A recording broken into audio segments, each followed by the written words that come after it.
지금 온실가스를 감축하더라도 당장 기후위기를 피할 수는 없습니다. 그럼 우리는 오늘부터 무엇을 할 수 있을까요?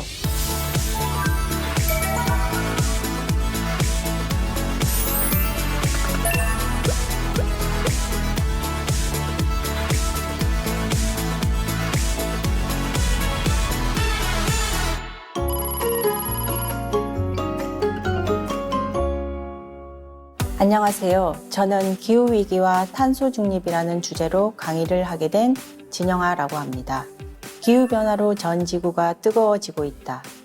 올해 여름이 역사상 가장 뜨거웠다. 이런 뉴스 많이들 들어보셨을 겁니다. 또한 어떤 분들은 폭염, 홍수, 가뭄 등의 이상기후 현상을 직접 체험하고 계실 수도 있습니다. 지구온난화를 막기 위해 탄소중립이 필요하다. 이런 얘기도 들어보셨을 텐데요. 오늘 이 강의를 통해 기후변화가 어디까지 와 있는지, 앞으로 어떻게 진행될지에 대해 얘기해 보면서 기후변화 문제에 대한 중요성, 시급성에 대해 인식하고 탄소 중립의 필요성에 대한 공감대를 형성할 수 있으면 좋겠습니다. 또한 기후변화로 인한 피해를 줄이기 위해서 정부 차원의 노력뿐 아니라 개인도 지금 행동해야 할 시점에 와 있다. 는 인식을 갖게 되면 좋을 것 같습니다. 먼저 날씨 얘기해 보겠습니다. 올여름 날씨 어땠는지 기억나십니까? 무더웠고 긴 장마와 엄청난 폭우가 있었습니다. 7월에는 태풍 카눈으로 집중호우가 있었습니다. 또한 전 세계가 폭염에 시달렸습니다. 최근 유럽연합의 기후변화 감시 기구인 코페르니쿠스 기후변화 서비스에 따르면 1940년 관측을 시작한 이후 2023년 7월은 15일까지 가장 높은 기온을 기록했습니다. 세계 평균 지표면 기온은 16.955도로 이전 최고치였던 2019년 7월의 16.63도보다 다소 높았습니다. 이에 세계기상기구는 2023년 7월이 역대 가장 더운 달로 기록될 것으로 전망했습니다. 문제는 2023년 7월보다 더욱 덥고 뜨거운 날씨가 5년 안에 찾아올 확률이 98%, 즉 앞으로 우리는 더 뜨거운 여름을 계속 맞게 될 것이라는 겁니다. 최근 유엔 사무총장은 온난화 시대가 끝나고 열대화 시대가 시작됐다고 말한 바 있습니다. 기후변화를 얘기할 때 많이 인용되는 IPCC라고 들어보셨습니까? 기후변화와 관련된 전 지구적 위험을 평가하고 국제적 대책을 마련하기 위해 설립된 유엔 산하 국제 협의체인데요. IPCC가 발간한 보고서에 따르면 최근 10년 동안 기온은 산업화 이전보다 1.09도씩 상승했으며 인간이 감내 가능한 한계 온도인 1.5도씨 상승 시점도 2052년에서 2040년도로 10년 이상 앞당겨질 것으로 예상했습니다. 기온 상승 속도가 빨라지고 있다는 의미입니다. 폭우, 폭염 등 이상기후로 인한 영향은 날씨 변화로 체감되는 상황을 넘어 사회 전 분야에 복합적으로 영향을 미치고 있습니다.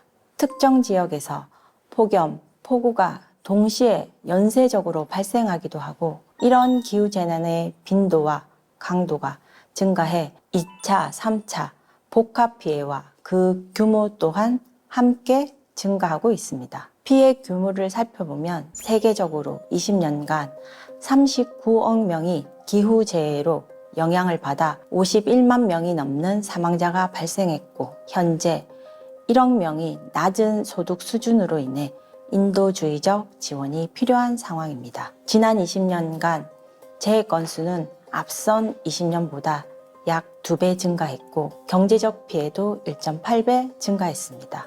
한반도 면적의 85%가 소실된 2019년 호주에서 발생한 거대한 산불 기억하십니까?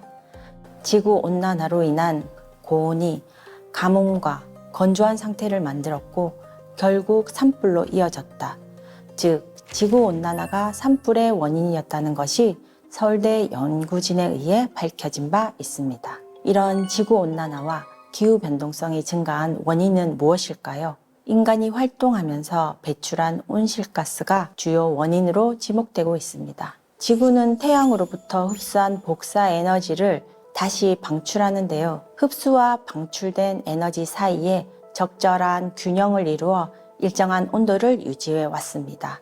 이런 균형을 깨뜨린 원인 물질이 온실가스라고 보시면 되겠습니다. 온실가스는 태양으로부터 방출되는 짧은 파장의 복사는 대기를 통과시키고 지구로부터 방출되는 긴 파장의 일부는 흡수함으로써 지구 대기의 온실 효과를 가져오게 되었습니다. 대표적으로 우리가 알고 있는 이산화탄소, 메탄 등이 있습니다. 온실가스는 배출되면 짧게는 수십 년에서 길게는 1000년 이상 대기 중에 머물면서 지속적으로 지구 대기를 데우고 있습니다. 물론 지구온난화는 지구 움직임의 변화라든지 화산 폭발, 태양 흑점수 변화 등 자연적인 원인도 있을 수 있습니다. 하지만 지금 우리가 겪고 있는 산업화 이후 전 지구적인 온도 상승은 인위적 요인이 주된 원인이라는 것을 IPCC 보고서에서 밝힌 바 있습니다. 결국 온실가스 배출을 줄여야만 지구온난화를 막을 수 있다는 결론에 도달하게 되었습니다. IPCC 지구온난화 1.5도씨 특별보고서에 따르면 1.5도씨 이하로 기온 상승을 억제해야 기후변화로 인한 위험을 크게 줄일 수 있으며 이를 위해 2050년까지 순탄소 배출량을 제로로 줄여야 한다. 즉 2050년까지 탄소 중립을 달성해야만 기온 상승 억제 목표에 도달할 수 있다는 과학적 근거를 제시한 바 있습니다. 지금부터는 앞선 전반적으로 설명드린 부분을 좀 더 상세하게 설명드리고자 합니다. 먼저 기후변화로 인한 관측된 변화와 영향에 대해 말씀드리겠습니다. 1990년대부터 본격적으로 전 지구적인 기후변화를 모니터링하고 그 원인을 규명하는 연구가 진행되어 왔는데요. 모니터링 결과 2011년부터 2020년까지 최근 10년간 전 지구 지표면 온도는 산업화 이전인 1850년부터 1900년 평균보다 1.09도씨 더 높았고 1.09도씨 중 인간이 유발한 온도 상승 범위는 1.07도씨로 추정된다고 IPCC 보고서에서 밝힌 바 있습니다. 앞서 말씀드린 대로 지구온난화는 명백히 인간의 활동이 원인이라고 말하고 있습니다. 또한 인간의 영향으로 대기, 해양뿐 아니라 육지도 따뜻하게 한 것은 명백해 보이는데요. 1901년과 2018년 사이에 전 지구 평균 해수면은 총 20cm 상승했는데 문제는 해수면 상승률이 최근 들어 더 많이 커졌다는 것입니다. 1901년부터 1971년 사이 평균 해수면 상승률은 연간 1.3mm였는데 2006년과 2018년 사이에는 약 3배 증가하여 3.7mm까지 증가한 것으로 나타났습니다. 또한 온실가스 배출량을 살펴보면 2019년 배출량은 2010년 대비 약 12%, 1990년 대비 54% 증가한 것으로 나타났고 화석연료와 산업 공정에서 발생하는 이산화탄소가 총 온실가스 배출량에서 가장 큰 비중과 증가율을 보이며 메탄이 그 뒤를 잇는 것으로 나타났습니다.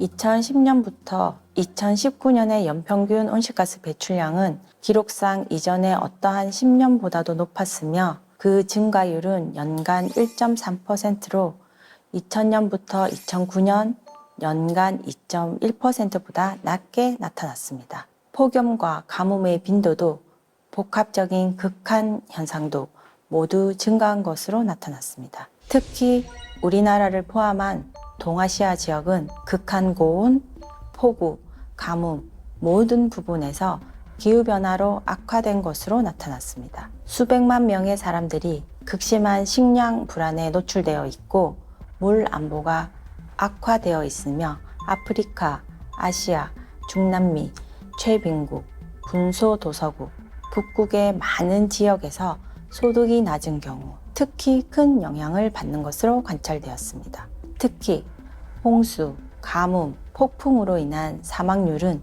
취약성이 매우 낮은 지역이 높은 지역에 비해 15배나 높게 나타나 불균형이 심한 것으로 조사되었습니다. 뿐만 아니라 모든 지역에서 폭염이 증가했고 이는 인간의 사망과 질병을 유발한 것으로 나타났습니다. 일부 지역에서는 정신건강의 문제와도 관련이 있는 것으로 조사되었습니다. 기후변화는 물 부족, 식량 생산, 전염병 질환, 산불, 도시 기반 시설, 생태계 등 자연 생태계, 인간 활동, 경제 시스템 전반에 걸쳐 광범위하게 악영향을 주어 큰 손실을 초래했습니다. 온실가스 배출을 통한 인간 활동은 명백히 지구온난화를 유발했으며 전 지구 온실가스 배출량은 지속 불가능한 에너지 사용으로 과거부터 현재까지 지속적으로 증가해왔다. 인간이 초래한 기후변화는 이미 전 지구 모든 지역에 많은 날씨와 극한 기후에 영향을 미치고 있으며 대기, 빈권 및 생물권에서 광범위하고 급격한 변화가 발생한 것이 확인됩니다. 이로 인해 자연과 사람에 대한 광범위한 악영향과 이와 관련된 손실과 피해가 발생했고 역사적으로 현재의 기후변화에 가장 적게 기여한 취약한 커뮤니티는 불균형적으로 영향을 받고 있다라고 요약할 수 있습니다. 그럼 우리나라에서 관측된 기후변화 영향은 어떨까요? 해양수산부 국립해양조사원 조사에 따르면 우리나라 연안 해수면 높이가 지난 30년 동안 평균 9.1cm가 높아졌고 2010년대 해수면 높이 상승률이 1990년대보다 10% 이상 빨라졌다고 발표했습니다. 또한 기상청이 분석한 자료에 따르면 우리나라 최근 30년 연평균 기온은 과거 30년에 비해 1.6도씩 상승했고 연평균 기온도 10년간 0.2도씩 꾸준히 상승한 것으로 나타났습니다. 특히 온난화로 인해 봄 시작일은 17일, 여름은 11일 빨라졌습니다. 여름은 20일 길어졌고 겨울은 22일 짧아졌습니다. 그럼 강수는 어떻게 변했을까요? 최근 30년간 연 강수량은 135.4mm 증가했고 강수 일수는 21.2일 감소했습니다. 강한 강수는 증가하고 약한 강수는 감소했다. 즉, 1강수량 80mm 이상인 호우가 내리는 경향이 증가했다는 것인데요. 호우 일수가 과거에 비해 0.6일 증가한 것으로 관측되었습니다.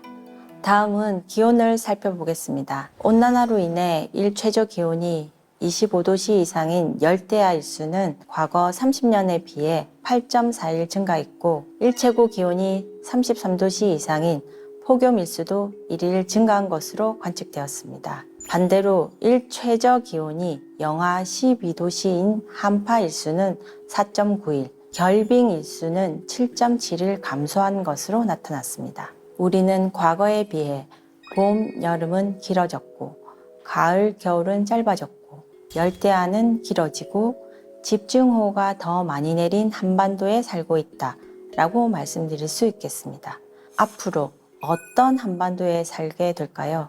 기상청에서 우리나라 미래 기후를 예측한 자료에 따르면 21세기 후반 평균 기온이 적게는 2.6도씨, 많게는 7도씨, 강수량도 적게는 38.6mm, 많게는 175.3mm 증가할 것으로 예측하였습니다. 탄소 배출이 많은 시나리오에서 기온이나 온도 상승폭이 더 커짐을 알 수 있습니다. 온실가스를 줄이기 위해 아주 많은 노력을 한다고 하더라도 기온이 높아지고 강수량이 많아지는 것을 피할 수 없고 노력하지 않는다면 상상할 수 없는 극한 기후를 경험하게 될 수 있음을 의미합니다.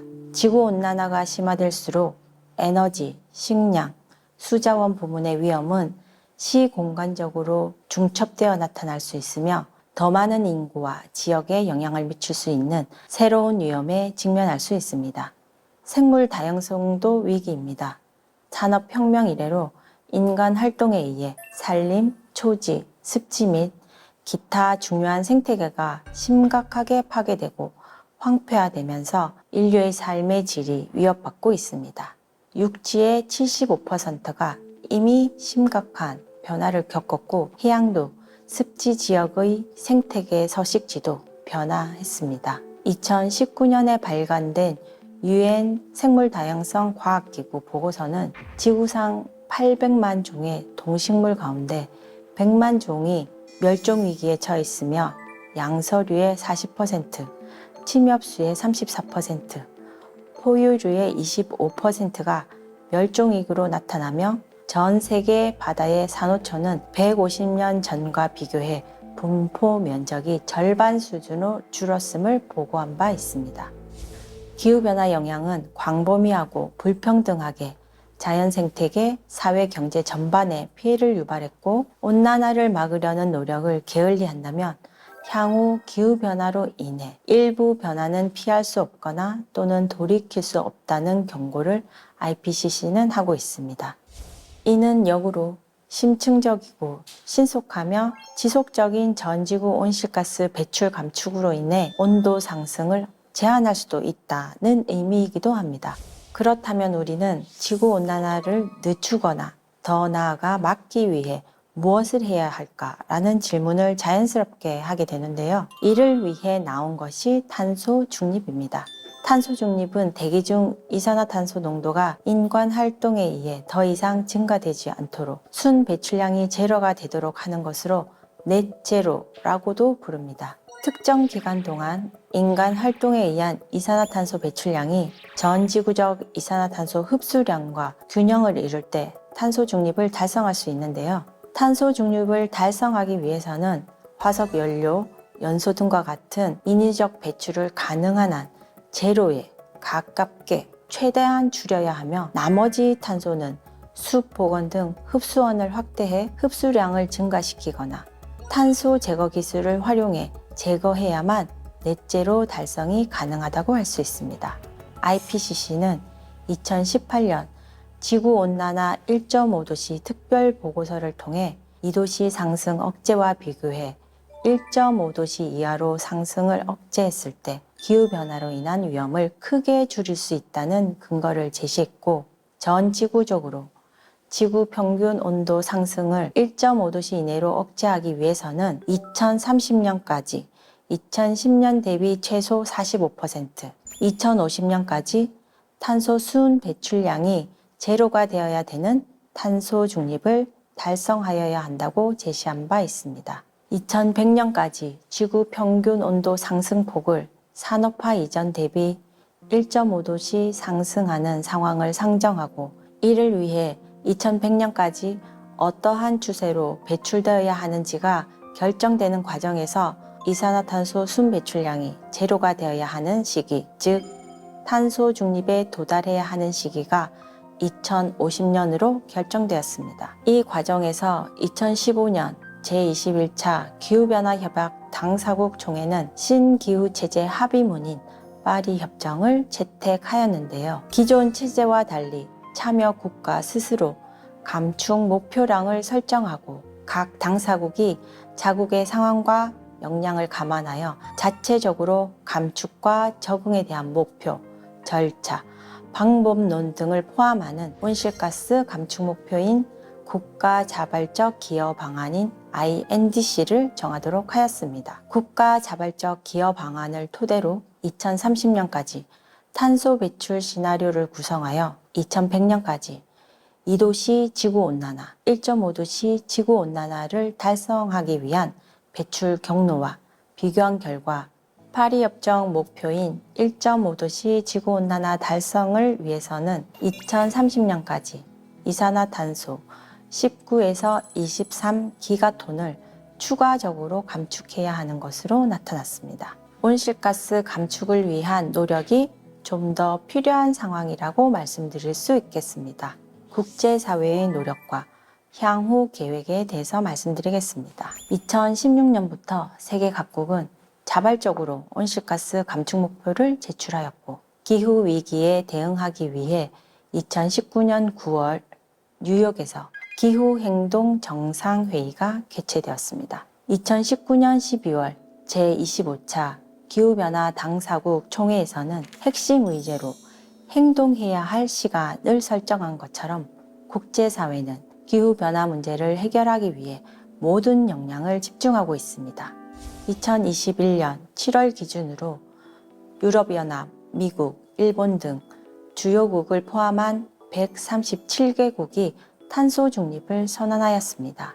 2021년 11월 영국 글래스고에서 열린 제26차 UN 기후변화 협약 당사국 총회에서는 탄소 저감 장치가 없는 석탄 발전소의 단계적 감축과 비효율적인 화석 연료 보조금의 단계적 폐지를 촉구하였고, 특별 정상회의에서 120개국 정상들이 모여 지구온도 1.5도씨 이내 상승 억제를 위한 범세계적 기후행동 강화를 약속하였습니다. 미국과 유럽연합의 주도로 2030년까지 전 세계에서 배출되는 메탄 배출량을 2020년 대비 최소 30% 감축한다는 목표 실현을 위한 국제 메테인 서약 출범식이 제26차 기후변화 당사국 총회 정상회의 기간 중 개최되었고, 우리 정부도 동서약에 가입한 바 있습니다. 우리나라도 2020년 10월 28일 탄소 중립을 선언한 이후 새로운 경제사회 발전 전략 수립을 통해 능동적 대응을 도모하는 2050년 탄소 중립 추진 전략과 탄소 중립 사회로의 이행과 녹색 성장 추진을 위해 대통령 직속의 탄소 중립 녹색 성장 위원회를 설치하였습니다. 전 세계 14번째로 2050년 탄소 중립 비전과 이행 체계를 법제화한 기후위기 대응을 위한 탄소 중립 녹색 성장 기본법을 제정하였습니다. 2023년 4월 탄소 중립 녹색 성장 기본 계획을 발표하여 환경과 경제의 조화로운 발전을 도모하고 글로벌 중추 국가로의 도약을 목표로 기후 친화적 사회로의 전환을 준비하고 있습니다. 탄소 중립 기본법의 취지와 국제사회의 동향 등을 고려하여 2030년 국가 온실가스 감축 목표를 기존 26.3%에서 40%로 상향하는 도전적인 목표도 수립하였습니다. 이러한 도전적 목표를 실현하기 위해 우리 사회는 많은 사회적 준비가 필요합니다. 배출되는 탄소 가격 부과 등 재정 및 금융 기반을 마련하고 감축을 위한 핵심 기술 개발과 투자 등 온실가스 관리에 관한 사회 전반적인 제도적 기반 마련이 필요합니다. 또한 탄소 중립 사회 전환 과정에서 소외되는 사회 구성원이 없도록 취약계층, 지역 등을 지원하고 전환에 따른 산업, 일자리 등 지원 방안 마련을 통한 안정적인 전환도 필요합니다. 태양광, 수소, 수송 및 건물 효율화, CCUS 등 탄소 중립을 위해 지속적이고 체계적인 핵심 기술 개발과 투자, 탄소 중립과 관련한 다양한 정보 제공과 환경 교육을 통해 자발적이고 능동적인 탄소 중립 참여를 유도해야 가능할 것입니다. 지금부터는 기후 적응에 대해서 말씀드려보고자 합니다. 단기적으로 온실가스를 급격하게 감축하는 것은 현실적으로 어렵고, 온실가스 배출을 줄이더라도 지구온난화는 일정 기간 지속될 것이고, 기후변화로 인한 악영향을 막아 피해를 최소화하려는 노력이 필요할 텐데요. 이를 적응이라고 합니다. 먼저 기후 적응이란 기후 위기에 대한 취약성을 줄이고 건강 피해 및 자연재해에 대한 적응 역량과 회복력을 높이는 등 현재 또는 미래의 기후위기 파급 효과와 영향을 최소화하거나 유익한 기회로 촉진하는 모든 활동을 일컫는 말입니다. 관측된 기후변화에 따른 영향과 이에 따른 손실과 피해, 그리고 예상되는 리스크, 취약성, 적응 한계의 수준을 고려하면 전 지구적으로 기후 탄력적 개발 행동이 더 시급하다고 할 수 있습니다. 여기서 기후 탄력성은 기후 회복력이라고도 하며 기후 변화에 따른 부정적인 영향과 위험에 대처하고 회복, 적응할 수 있는 능력을 의미합니다. 기후 탄력적 개발은 적응과 온실가스 감축을 동시에 진행해야만 지속 가능한 발전이 가능하다고 할 수 있습니다. 지속 가능성을 향한 개발 경로로 전환하고 기후 탄력적 개발을 활성화하기 위해 정부뿐 아니라 시민사회, 민간 부문의 행동도 중요한 역할을 합니다. 정부, 시민사회, 민간 부분이 기후 리스크를 감소시키고 형평성과 정의를 우선시하는 포괄적인 개발 경로를 선택하고 의사결정 과정, 금융, 거버넌스 수준 등이 통합되어야 비로소 기후 탄력적 개발이 가능하다고 할 수 있습니다. 다만 기후 탄력적 개발의 활성화 조건은 국가, 지역 및 현지 상황과 지역마다 역량에 따라 서로 다르며 정책, 사회 및 국제 협력, 생태계 관리, 포용적 거버넌스, 지식 다양성, 기술 혁신, 모니터링 및 평가, 특히 취약한 지역, 부문, 커뮤니티를 위한 적절한 금융 자원에 대한 접근성 개선이 선행되어야 할 것입니다. 심층적이고 신속하며 지속적인 온실가스 감축 노력과 적응 행동은 인간과 생태계에 예상되는 손실과 피해를 줄이는데 특히 대기질과 건강에 많은 공동 편익을 제공할 것입니다. 적응과 감축을 통합하는 포괄적이고 효과적이며 혁신적인 대응은 시너지를 창출하고 적응과 감축 간의 상충 효과를 줄일 수 있습니다. 반대로 감축과 적응 행동이 지연될 경우 고배출 기반 시설을 고착시키고 자산과 비용 상승의 리스크를 높이고 실행 가능성을 낮추고 이로 인한 기후변화에 따른 손실과 피해를 증가시킬 것입니다. 유엔이 최근 발표한 자료에 따르면 온실가스 배출이 지속될 경우 21세기 말 1.5도씨 상승을 피할 수 없다. 우리에게 기회의 문이 닫히고 있다. 라고 말한 바 있습니다. 지금 온실가스를 감축하더라도 당장 기후위기를 피할 수는 없습니다. 그렇다면 기후위기 적응은 이제 선택이 아닌 필수입니다. 이런 국제적 분위기 속에서 우리나라는 2008년 최초 국가 단위의 기후변화 적응 종합계획을 수립한 이후 2023년 6월 기후위기 적응 강화 대책을 발표하여 국민들이 기후위기에 안심하고 살 수 있도록 대비하고 있습니다. 그럼 우리는 오늘부터 무엇을 할 수 있을까요? UNEP가 제안한 기후위기 대응을 위한 10가지를 소개하고자 합니다. 기후위기 이야기 퍼뜨리기, 정치에 대한 압박 계속하기, 교통수단 바꾸기, 전력 사용 줄이기, 식단 조정하기, 지역에 지속 가능한 상품 구매하기, 음식 낭비하지 않기, 기후 친화적 옷 입기, 나무 심기, 지구 친화적 투자입니다. 오늘부터 하나씩 실천해 보면 어떨까요? 지금까지 기후위기와 탄소 중립을 강의한 국립환경과학원 진영아였습니다.